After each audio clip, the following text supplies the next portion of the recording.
Good morning from beautiful Moon Mountain in the Sonoma Valley AVA. We are here with our good buddy Dan O'Brien of Gale and Doris Wines.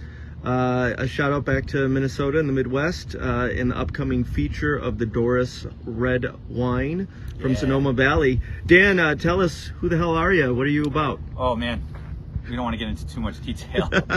Let's just say what I like to call a recovering sommelier who ended out in California.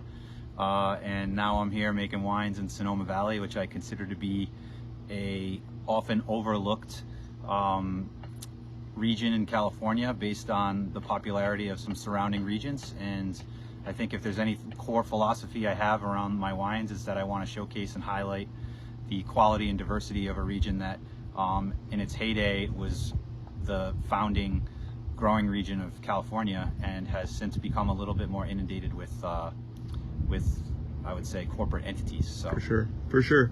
Tell us a little bit about your overall winemaking methodology.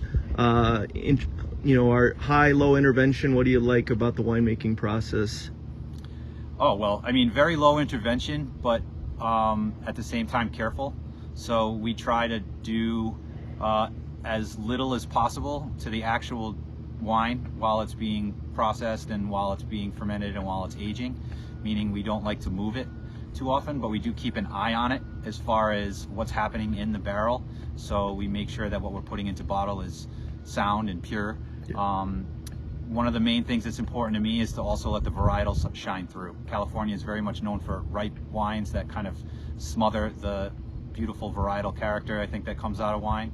And I think if there's one signature thing about the style of wines we make is we want them to actually taste like the grape varietal that's in the bottle. For sure. Well, speaking of which, the Doris red wine is a blend, but it is predominantly one varietal. You want to tell us a little bit about the 2019 Doris red wine? Yeah, for sure. The Doris red wine is my expression of classic red wine from Sonoma Valley in one bottle. Zinfandel has been synonymous with this region for a very long time, and that is the dominant varietal in the bottle in the 2019 Doris red. And there's a little bit of Barbera. There's also some Italian heritage here that has existed since the late 1800s, and I wanted to reflect a little bit of that as well in the wine. And the point for that wine for me is to be juicy, approachable, fresh, good acidity, pretty aromatics, and a wine that you can drink early and you can drink a lot of. Early and often. Early and often. Yeah, it is all of those things, Dan. It's, I think, one of my favorite bottlings to date of the Doris wines. We're excited to share it with our friends back in the Twin Cities at the Vine Room and the Vine Shop. Thanks for the support. Dan's excited to be a part of the Twin Cities community. We're hope to have him back in the Twin Cities soon, but until then, we will sign off from Moon Mountain and Sonoma Valley. Thanks a lot, Dan. Thank you so much. All right, cheers. Bye.